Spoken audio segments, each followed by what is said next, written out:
Hi guys, physics bye Melinda YouTube channel में आपका स्वागत है। और अपन पढ़ रहे थे 12th क्लास फिजिक्स में चैप्टर विद्युत धारा। पिछली क्लास में अपन ने सेल के बारे में पढ़ा था और सेल के श्रेणी क्रम के बारे में अपन ने पढ़ा था। आज अपन पढ़ेंगे सेलों का समांतर क्रम संयोजन। तो दोस्तों, सेलों के समांतर क्रम संयोजन में क्या होता है,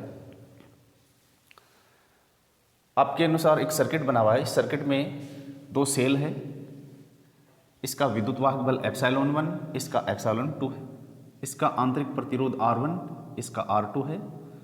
इस सेल से प्रवाहित धारा I1, इससे I2 है।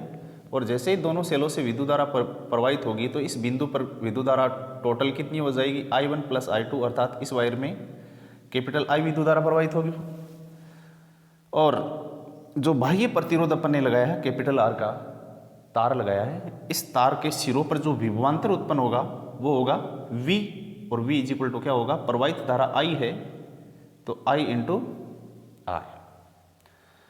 अब इस समांतर क्रम संयोजन में क्या होता है, जब दो सेलों के समान ध्रुव एक ही बिंदु से जुड़े हुए हों, समान ध्रुव एक ही बिंदु से जुड़े हुए हों, तो सेलों का ऐसा संयोजन समांतर क्रम संयोजन कहलाता है। जैसे इसका ये पॉजिटिव टर्मिनल इसके पॉजिटिव टर्मिनल का सेम एक ही पॉइंट से कनेक्टेड है, एक ही साइड में कनेक्टेड है। इसका नेगेटिव दोनों एक ही वाइट साइड से कनेक्टेड है। ऐसे 2, 3, 4 कितने भी सेल हो सकते हैं। तो सेलों का ऐसा क्रम समांतर क्रम संयोजन कहलाता है। तो इसमें सेल समांतर क्रम संयोजन में अपन अध्ययन कर रहे हैं, तो इसमें अपन ये देखेंगे कि उस दोनों सेलों के द्वारा कितनी विद्युत धारा प्रवाहित हो रही है। तो दोनों सेलों के द्वारा कितनी विद्युत धारा प्रवाहित हो रही है, इसके बारे में स्टडी करेंगे। तो I कुल धारा कितनी है, कुल विद्युत धारा की बात करें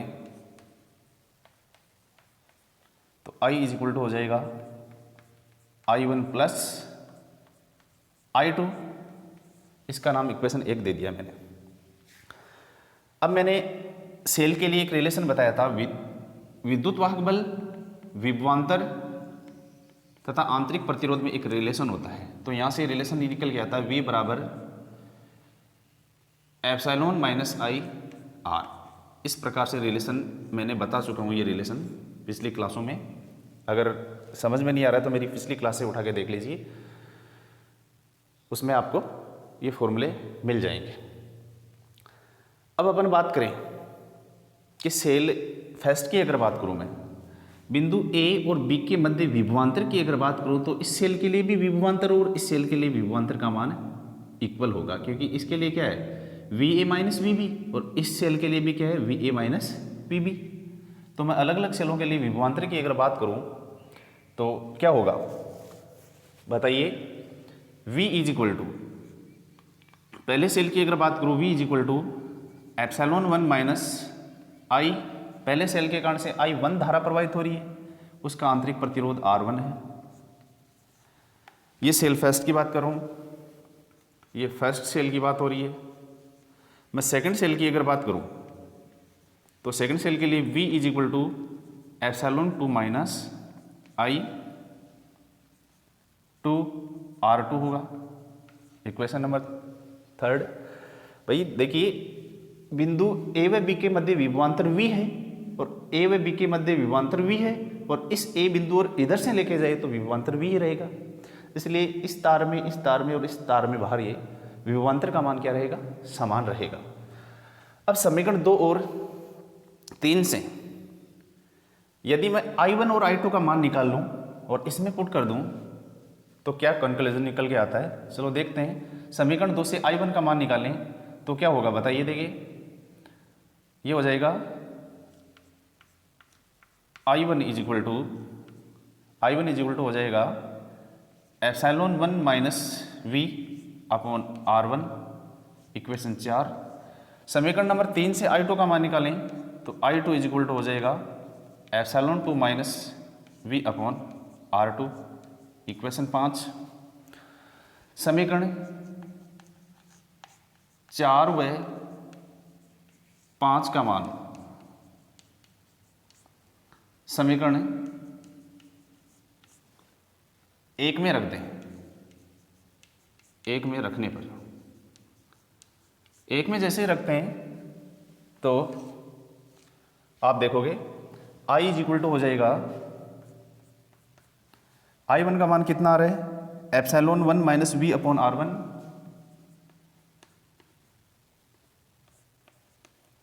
प्लस I2 का मान देखें, epsilon 2 minus V upon R2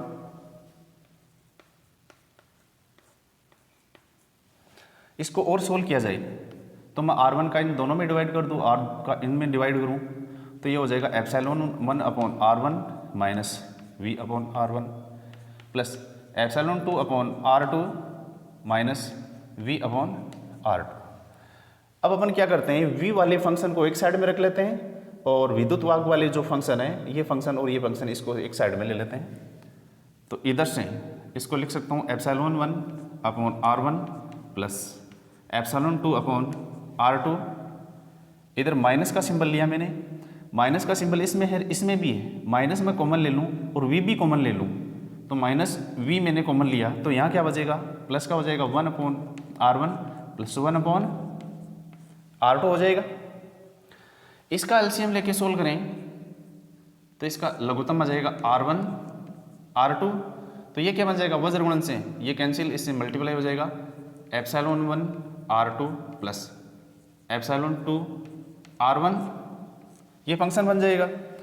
यहाँ से V की अगर बात करूँ, यहाँ से अगर लघुत्तम लेके सोल्व करूँ मैं तो R1 R2 लघुत्तम हो जाएगा और ये बन जाएगा R1 प्लस R2, और ये किसके बराबर आ रहा है, ये आ रहा है I के बराबर। इतनी बात क्लियर हुई। अब जो इक्वेशन अपने पास ये आई है, इस समीकरण से मैं V का मान निकालना चाहूँ तो मैं क्या करूँगा, इस पूरे फंक्शन को लेफ्ट में ले आऊँ और I को उधर लेके जाऊँ और ये जो फंक्शन है मल्टीप्लाई में इसको डिवाइड कर दूँ, तो V का मान निकालना है इस समीकरण से। यहाँ से V का मान ज्ञात करना है। V का मान ज्ञात करना हो तो अपन क्या करेंगे,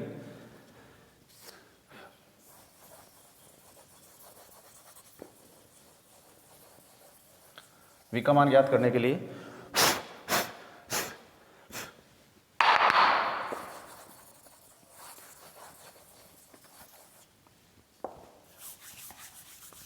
देखोगे आप, V का मान निकालना है तो मैं इसको ऐसे लिख सकता हूँ क्या, V R1 plus R2 upon R1 R2। इस फंक्शन को मैं इधर लेके आ रहा हूँ, I को उधर लेके जा रहा हूँ, तो ये हो जाएगा epsilon 1 R2 upon plus epsilon 2 R1 upon R1 plus R2। भाई ये फंक्शन इधर आएगा और I उधर चला जाएगा तो माइनस I हो जाएगा इसमें। अब इसमें जो मल्टीप्लाई वाला फंक्शन है इसको राइट में लेके जाए तो इसके अपॉन में जाएगा और इसके भी अपॉन में जाएगा, तो यहाँ से V का मान निकालूँ मैं तो V बराबर क्या होगा, आप बता सकते हो। ये फंक्शन इसमें कहीं मिस्टेक तो नहीं हो रही है,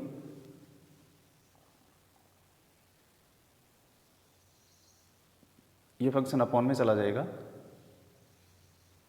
सॉरी ये फंक्शन ऐसे, ये फंक्शन R1 प्लस R2 नहीं है, ये R1 R2 है, R1 R2 है।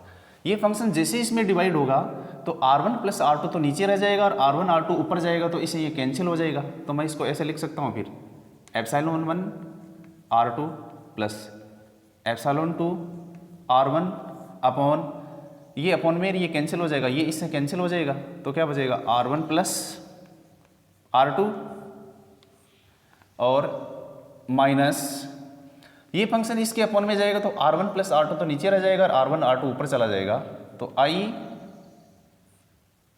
R1 R2 upon R1 plus R2। इस इक्वेशन का नाम दे देते हैं अपन नेक्स्ट इक्वेशन, कितने भी नंबर इक्वेशन हो। जैसे पहले अपने 3, 4 जो भी इक्वेशन है, चलो इसका नाम दे दिया मैंने ए नाम दे दिया, इक्वेशन नंबर ए। क्या दे दिया? इक्वेशन नंबर ए नाम दे दिया है। अब अपन मानते हैं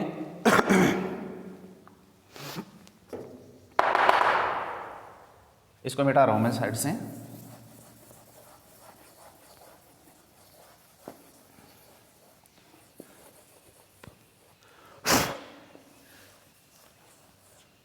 इस क्लास में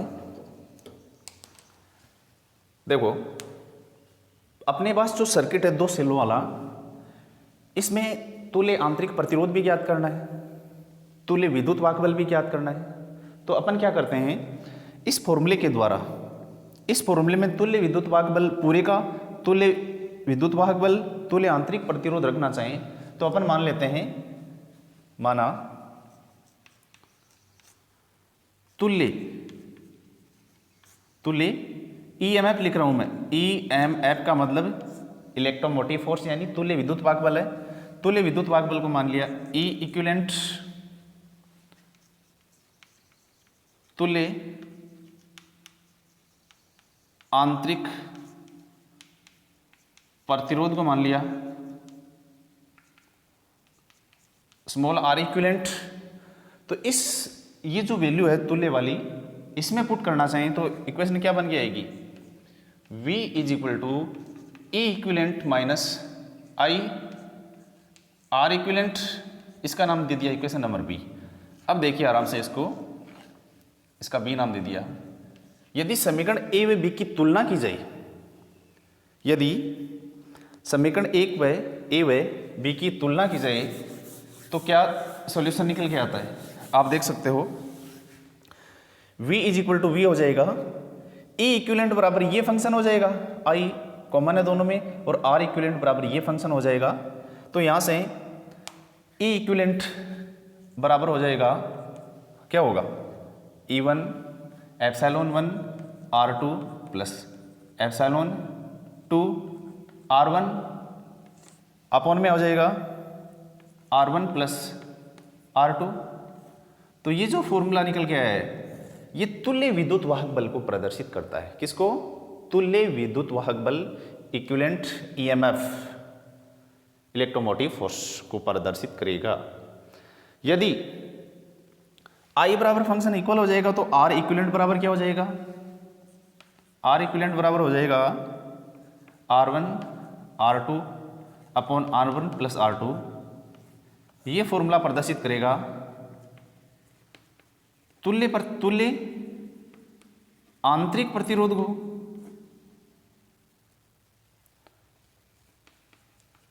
ये फॉर्मूला तुल्य आंतरिक प्रतिरोध को प्रदर्शित करेगा, और ये ई इक्विवेलेंट यानी तुल्य विद्युत वाहक बल को प्रदर्शित करेगा। इतनी बात समझ में आई। तो बात ये आ रही है कि सेलों के समांतर क्रम संयोजन में, सेलों के समांतर क्रम संयोजन में तुल्य विद्युत वाहक बल इस फॉर्मूले से ज्ञात कर सकते हैं, तुल्य आंतरिक प्रतिरोध इस फॉर्मूले से ज्ञात कर सकते हैं। इतनी बात क्लियर हुई। यदि अपन विद्युत धारा ज्ञात करना चाहें इस पूरे परिपथ से, अगर विद्युत धारा ज्ञात करना चाहें कि इस पूरे परिपथ से कितनी विद्युत धारा प्रवाहित हो रही है, तो अपन क्या देखते हैं, अपन ये देखते हैं कि इस पूरे परिपथ में जो I है वो किस प्रकार से प्रवाहित हो रही है। तो पहले तो विद्युत धारा की बात करूं मैं, कुल विद्युत धारा, कुल विद्युत धारा की बात करूं तो I इज इक्वल टू हो जाएगा तुल्य विद्युत वाहक बल बटे कुल प्रतिरोध। अब देखोगे I इज इक्वल टू तुल्य विद्युत वाहक बल कितना आया, ई इक्विवेलेंट ये आया, अपॉन में तुल्य प्रतिरोध की अगर बात करूं तो इन दोनों का तुल्य प्रतिरोध कितना आया, आर इक्विवेलेंट प्लस इन दोनों के श्रेणी क्रम में कैपिटल आर प्रतिरोध जुड़ा हुआ है। तो श्रेणी क्रम जो है इसमें आर जुड़ा हुआ है, तो ये आर इक्विवेलेंट और ये आर इक्विवेलेंट इन दोनों का यार ये कैपिटल आर है, दोनों श्रेणी क्रम में है। तो अपन क्या करते हैं, capital R plus R equivalent, इस फॉर्मूले के द्वारा सेलों के समांतर क्रम संयोजन में अपन कुल विद्युत धारा ज्ञात कर सकते हैं। अर्थात प्रतिरोध कैपिटल R में कितनी विद्युत धारा प्रवाहित हो रही है, इस विद्युत धारा को अपन ज्ञात कर सकते हैं। तो दोस्तों इतना समझ में आया। अब इसके दो मैं स्पेशल केस लेता हूँ, उन स्पेशल केस को आराम से ढंग से पढ़ना। मैं इस फॉर्मूले को इधर रख देता हूँ, चलो यहाँ पढ़े रहने दो इन फॉर्मूलों को, कोई दिक्कत नहीं आएगी।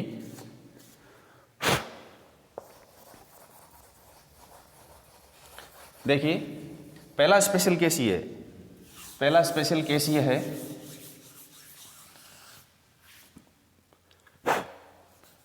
Number first special case.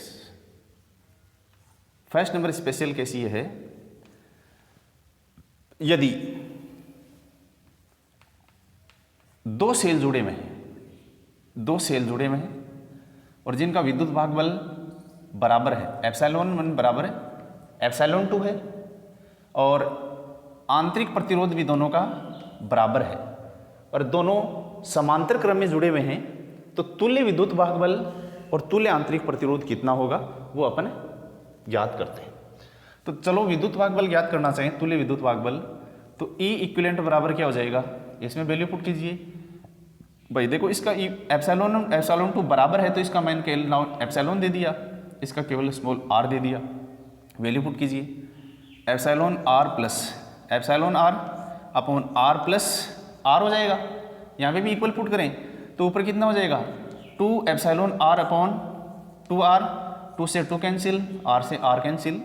तो बच्चों ध्यान रखना, अगर समान विद्युत वाहक बल के कितने भी सेल हो, समान विद्युत वाहक बल के कितने भी सेल हो, अगर वो समांतर क्रम में जुड़े हुए हैं तो तुल्य विद्युत वाहक बल किसी एक सेल की विद्युत वाहक बल के बराबर हो जाएगा।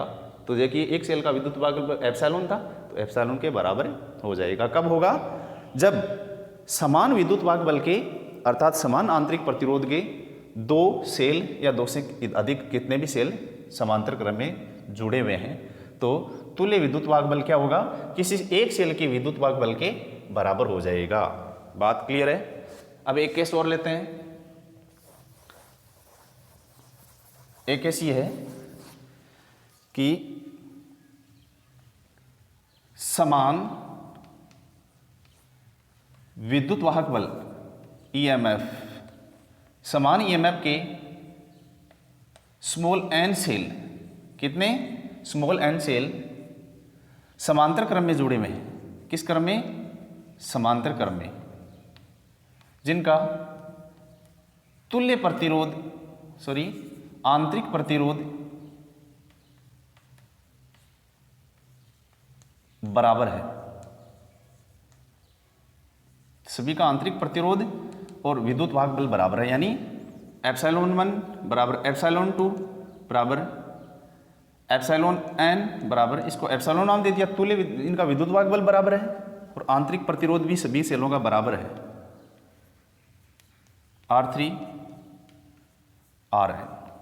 अगर आंतरिक प्रतिरोध भी सभी का बराबर है तो तुल्य विद्युत वाहक बल और तुल्य आंतरिक प्रतिरोध किस प्रकार से ज्ञात करते हैं। तो इसमें वैल्यू जैसे अपन पुट करेंगे तो क्या निकल के आएगा, आप बता सकते हो। मैं यहाँ से तुल्य विद्युत वाहक बल की बात करूँ, E इक्विवेलेंट की बात करूँ, तो एप्सिलॉन 1 की जगह एप्सिलॉन हो जाएगा, R1 R2 सभी का बराबर है R plus epsilon R plus epsilon R plus इस प्रकार से चलता रहेगा, epsilon R upon R plus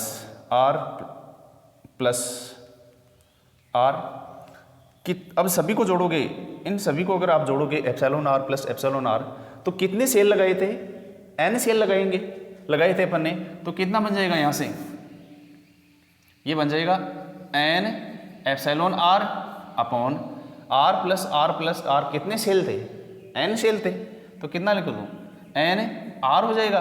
देखो n से n कैंसिल हो जाएगा, R से R कैंसिल हो जाएगा। तो ये बात मैंने अभी भी बताई थी, यदि समान विद्युत वाहक बल के दो या दो से अधिक सेल अर्थात n सेल, कितने भी सेल हो, अगर समांतर में जुड़े हुए हैं तो तुल्य विद्युत वाहक बल किसी एक सेल के विद्युत वाहक बल के बराबर हो जाएगा। और तुल्य आंतरिक प्रतिरोध की बात करें तो तुल्य आंतरिक प्रतिरोध कितना हो जाएगा, देखो यहां से तुल्य आंतरिक आर इक्विवेलेंट की बात करूं तो R1 R2 इस प्रकार से कितना रहेगा ये फंक्शन। चलो इसको मैं और सोल्व करना चाहूँ तो इसको ऐसे लिख सकते हैं क्या अपन, देखिए इसको 1/R equivalent is equal to 1/R1 plus 1/R2, यही तो फॉर्मूला है ये। इसको अगर ऊपर नीचे इस फंक्शन को नीचे लेके आओगे, इसको ऊपर लेके जाओगे तो यही फंक्शन बनेगा। तो 1/R इक्विवेलेंट कितना हो जाएगा, 1/R प्लस 1/R प्लस इस प्रकार से 1/R, इसका लघुत्तम क्या आएगा, R आएगा। तो ये बनेगा 1 + 1 सभी को जोड़ोगे तो कितना, ये कितने 1 + 1 प्लस कितने सेल लगाए थे n, तो कितना हो जाएगा ये n हो जाएगा। अपॉन में कितना है R। तो तुल्य आंतरिक प्रतिरोध की बात करूं तो तुल्य आंतरिक प्रतिरोध यहां लिख देता हूं मैं, 1/R इक्विवेलेंट बराबर हो जाएगा n/R। और यहां से सोल्व करना चाहिए तो R इक्विवेलेंट बराबर कितना हो जाएगा, R/n। इस फॉर्मूले के द्वारा तुल्य आंतरिक प्रतिरोध अपन ज्ञात कर सकते हैं। तो दो या दो से कितने भी सेल हो समांतर में जुड़े हुए हैं और समान विद्युत वाहक बल है, तो तुल्य विद्युत वाहक बल होगा वो किसी एक सेल के विद्युत वाहक बल के बराबर हो जाएगा। और तुल्य आंतरिक प्रतिरोध देखिए R/n हो जाएगा। और तुल्य आंतरिक प्रतिरोध समांतर श्रेणी के अनुसार ही ज्ञात करते हैं। अभी भी मैंने 2 सेल की बात की थी, ये 2 वाला मैंने आंतरिक प्रतिरोध नहीं बताया। तो 2 सेल के लिए आंतरिक प्रतिरोध की बात करूं, जैसे ε1 प्रतिरोध R1 और R2 बराबर था 2 सेल की, तो R इक्विवेलेंट बराबर कितना हो जाएगा, इस फॉर्मूले से निकाल सकते हो। R और R पुट करूंगा, R प्लस R, देखो ऊपर कितना हो गया R² अपॉन में नीचे कितना हो गया 2R, R से एक R कैंसिल हो जाएगा। तो R इक्विवेलेंट कितना हो जाएगा, किसी एक सेल के आंतरिक प्रतिरोध का आधा हो जाएगा। ये फॉर्मूले बहुत ही ज़्यादा काम में आएंगे और इससे संबंधित न्यूमेरिकल्स, एक न्यूमेरिकल ले लेते हैं, फिर आगे वाली क्लास में बाकी मैटर आगे वाली क्लास में बताएंगे। एक छोटा सा न्यूमेरिकल ले लेते हैं।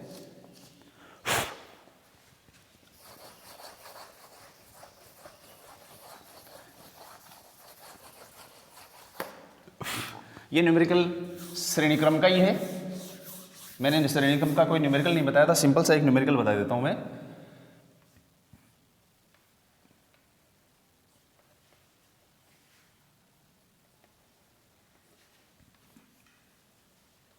दो सेल है, इसका विद्युत भाग बल ε1 बराबर 10 वोल्ट, इसका विद्युत भाग बल ε2 बराबर 15 वोल्ट। इसका आंतरिक प्रतिरोध 1 है, इसका 1 है और इसका 3 ओम है। अब देखो इसमें जो विद्युत धारा है I वो कितनी प्रवाहित होगी, I विद्युत धारा कितनी प्रवाहित होगी। तो विद्युत धारा का मान ज्ञात करना चाहें तो I बराबर होता है E equivalent upon R plus small r equivalent, यही फॉर्मूला बताया था क्योंकि दोनों सेल श्रेणी क्रम में है और विद्युत धारा की डायरेक्शन किधर होगी, प्लस से माइनस की तरफ। तो इसका सिंबल इससे भी इधर ही जा रही है विद्युत धारा, इससे भी इधर जा रही है, तो क्या होगा, समान डायरेक्शन में विद्युत धारा जाने के कारण से देखो ध्रुवता दोनों की इक्वल है, तो ये दोनों क्या होंगे, डायरेक्ट जुड़ जाएंगे। अगर डायरेक्शन अपोजिट होती है तो मैं बात बताऊंगा, ये इससे विद्युत धारा इधर जा रही है, इससे विद्युत धारा इधर जा रही है, तो तुल्य विद्युत भाग बल कितना हो जाएगा, जुड़ जाएगा दोनों का, 10 + 15 कितना हो जाएगा अपॉन R कितना, बाह्य प्रतिरोध 3 है और R इक्विवेलेंट कितना है भाई, ये और ये आंतरिक प्रतिरोध दोनों किसमें श्रेणी में जुड़ जाएगा, तो कितना हो जाएगा 1 + 1 कितना हो जाएगा, ऊपर 25 है, नीचे 3 2 5 हो जाएगा। 5 से अगर डिवाइड करें तो कितनी करंट प्रवाहित होगी, 5 एम्पीयर करंट प्रवाहित होगी। और किस डायरेक्शन में, इसी डायरेक्शन में विद्युत धारा प्रवाहित होगी। इसी न्यूमेरिकल को मैंने विपरीत ध्रुवता की बात की जाए तो विपरीत ध्रुवता को अगर लें तो विपरीत ध्रुवता के लिए देखना थोड़ा सा, इसी को मैं सोल्व कर रहा हूं आगे।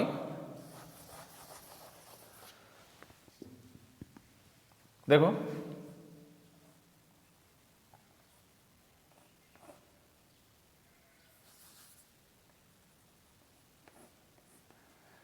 ये बड़े वाला सिंबल इधर है, ये 10 वोल्ट इसका विद्युत भाग बल, इसका विद्युत भाग बल 15 वोल्ट, इसका आंतरिक प्रतिरोध 1, इसका 1, बाह्य प्रतिरोध ये तीनों में, ये R1 1 है, R2 भी 1 है। अब बात की देखो विद्युत धारा की बात करें तो I बराबर है E equivalent upon R plus small r equivalent हो जाएगा। स्मॉल r इक्विवेलेंट को अगर ज्ञात करना चाहिए तो देखो पहले तो ध्रुवता इक्वल डायरेक्शन में थी, अब ध्रुवता विपरीत डायरेक्शन में। देखो इसका प्लस है, प्लस वाला सिंबल इधर है, माइनस इधर है, इसका माइनस इधर हो गया और प्लस इधर हो गया। बात समझ में आ रही है, माइनस इधर है और प्लस इधर हो गया। तो अब देखो ये जो सेल है विद्युत धारा इधर प्रवाहित करने की कोशिश कर रहा है, ये सेल इधर प्रवाहित करने की कोशिश कर रहा है, तो विद्युत धारा किधर जाएगी? यदि दोनों बराबर विद्युत वाहक बल के हैं तो विद्युत धारा प्रवाहित नहीं होगी, और जो ज्यादा ताकतवर होगा वही विद्युत धारा प्रवाहित करवाएगा। तो आप जानते होंगे कि इनमें दोनों में से कौन सा ज्यादा ताकतवर है, किसका ईएमएफ ज्यादा है? इसका तो 10 है और इसका कितना है 15। तो इसके कारण से विद्युत धारा प्रवाहित होगी, तो विद्युत धारा की डायरेक्शन किधर होगी? इधर होगी, क्योंकि यदि ये ताकतवर होता 15 से ज्यादा होता ये तो इधर आती। अब कितनी? तो मैंने विपरीत ध्रुवता में तो 15 के कारण से विद्युत धारा प्रवाहित नहीं होगी, कि 15 से 10 ये कम हो रहा है, ये कैंसिल कर देगा भाई, ये बल इधर लगा रहा है, ये इधर लगा रहा है, तो मैं लिखूंगा एप्सिलॉन 2 है, तो 2 के कारण से epsilon 2 minus epsilon 1 upon r plus मोर r इक्विवेलेंट। एप्सिलॉन 2 कितना है 15, एप्सिलॉन 1 10 है, अपॉन r कितना 3, और r इक्विवेलेंट कितना 1 प्लस 1 कितना हो जाएगा? ये ऊपर बचेगा कितना 5, यहाँ कितना बचेगा 3 और 2 5। कितनी विद्युत धारा प्रवाहित होगी? 1 एम्पीयर विद्युत धारा प्रवाहित होगी। इतना समझ में आया? तो चलो दोस्तों, क्लास समझ में आई है तो इसको लाइक सब्सक्राइब एंड शेयर जरूर कीजिएगा, और कमेंट करके मुझे बताइएगा कि कहीं कोई दिक्कत है या कहीं समझ में नहीं आ रहा हो। तो बच्चों कमेंट नहीं आते आपके, कमेंट करके मेरे को ज़रूर बताइए, और क्लास को ज़्यादा से ज़्यादा लाइक सब्सक्राइब कीजिए।